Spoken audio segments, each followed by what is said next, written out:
Government high school secondary school मोड़ खंडा जो है इस वक्त यहाँ पे हम लोग मौजूद हैं ननकाना में। और जितने लोग अभी घरों में हैं उनसे दरखास्त है वोट डालने के लिए, तब्दीली के लिए निकलें, इम्पोर्टेंट सरकार के खिलाफ निकलें। माशाल्लाह जो रिस्पांस पीटीआई का है उसको देख के लगता है कि 2/3 अक्सरियत अभी मिल गई है।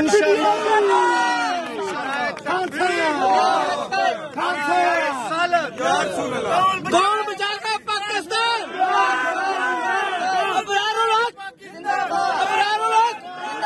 कौन बचाएगा पाकिस्तान?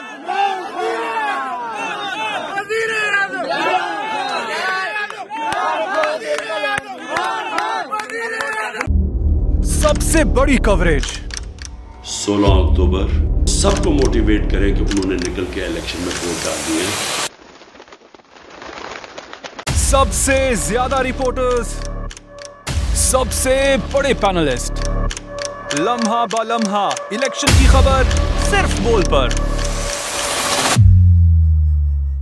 सबसे ज्यादा व्यूज, सबसे ज्यादा रील्स और सबसे ज्यादा रेटिंग के साथ बोल अब भी नंबर 1 पोजीशन पर बरकरार।